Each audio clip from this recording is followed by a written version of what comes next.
ตอนนี้ถือว่ามีอีกหนึ่งสัญญาณมาใหม่ล่าสุดสัญญาณ Pro เนาะที่ว่าได้แจกให้ทุกคนไปนั่นจะเป็นสัญญาณ V2 ก็ถือว่าใส่มีอัตราสนะสูงประมาณนึง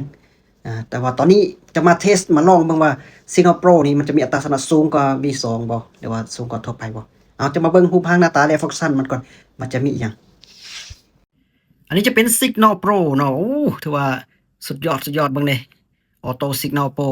อันนี้จะเป็นกราฟที่ว่าจะนำใช้ในการวิเคราะห์เนาะแต่มีครบทุกกราฟเลยมีหลายกราฟอีกเนาะสีสันสดใสงดงามเริ่มตั้งแต่ BTC จนฮอดทองคำจนเงินครบถ้วนเลยเนาะครบถ้วนเลยตอนนี้ก็ถือว่าองค์ประกอบของ Signal Pro ก็จะเริ่มตั้งแต่ตัวเปอร์เซ็นต์บอกอัตราที่ว่ามันจะชนะพุ่นแหละเนาะอัตราที่จะชนะเท่าใดมีแท็กเทียนให้พร้อมมีอันนั้นให้ประวัติมีหยังให้พร้อมเลยครบสุดมีอัตราจะชนะจากเปอร์เซ็นต์มีหยังวิเคราะห์ใส่อินดิเคเตอร์อีหยังก็มีครบเลยเนาะโอ้อันนี้วะเฮาก็จะมาเบิ่งจาก1ออเดอร์2ออเดอร์เนาะเบิ่งเขาจะตามสัญญาณจาก1ออเดอร์เนาะตามสัญญาณจาก1ออเดอร์ตามสัญญาณ Pro ตอนนี้จัดไปที่60เหรียญโอเคตอนนี้ถือว่าตลาดกำลังงามเลยเนาะขึ้นงามลงงามมีโอกาสสูงตอนนี้หักตัวลงมาแล้วจัดไปขายตาม1ออเดอร์ตอนนี้นะถ้าสัญญาณนี่ก็ขายตอนประมาณ10วินาทีเนาะขายประมาณ10วินาทีและหากก็สังเกตเบิ่ง MACD นี่ก็ตัดลงและสัญญาณเนาะMACD สัญญาณแล้วก็แนวโน้มของตลาดพร้อมโอกาสสูงถ้าว่ามันนิ่งๆโอกาสสูงเนาะโอเคตอนนี้ถือว่าจัดไปอย่างสวยงามลงมาอย่างสวยงามเนาะตอนนี้โอเคถ้าว่าตลาดนิ่งนี่ใส่สัญญาณนี่นิ่งได้ผลดีตลาดนิ่งนี่2 3 2 1 0โอเคจัดไปจัดไปอย่างสวยงามเลยเนาะจัดไปอย่างสวยงามเลยตอนนี้เนาะตอนนี้ถือว่างามๆไป1ออเดอร์จัดไปเนาะตามสัญญาณพร้อมเนาะอันนี้แหละตอนตลาดงามนี่ได้ผลดีแน่นอนโอเคก็ถือว่าทดลองไป1ออเดอร์เนาะอีกเพิ่มอีก1ออเดอร์ไปจัดไปที่60เหรียญอีกเนาะ65เพิ่มถึงกำไรโอเคจัดไปขายอีก1ออเดอร์ตอนนี้ขายอีก1ออเดอร์มีการหักตัวลงมาเมื่อกี้เนาะ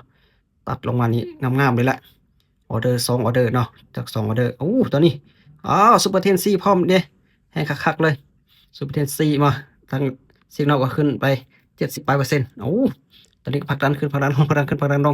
ต้องมาลุ้นนำกันก็เชื่อมั่นในสิกนอลพร้อมตอนนี้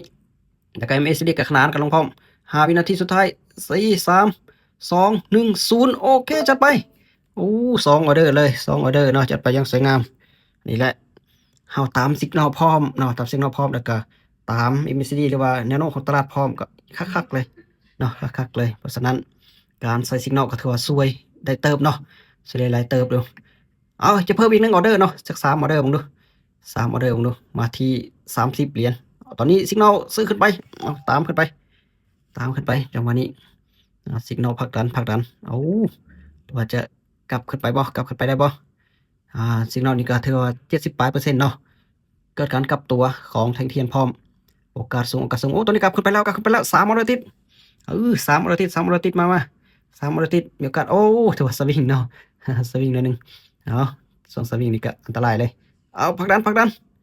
5วิโอเคขึ้นไปแล้ว2 1 0จัดไป3ออเดอร์ติดนะเธอจัดไป3ออเดอร์ติดเนาะทุกคนเนาะ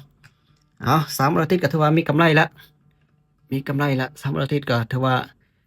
ทดลองประมาณนี้ก่อนเนาะทุกคนเนาะประมาณนี้ก่อนแล้วประมาณนี้ก่อนถ้าว่า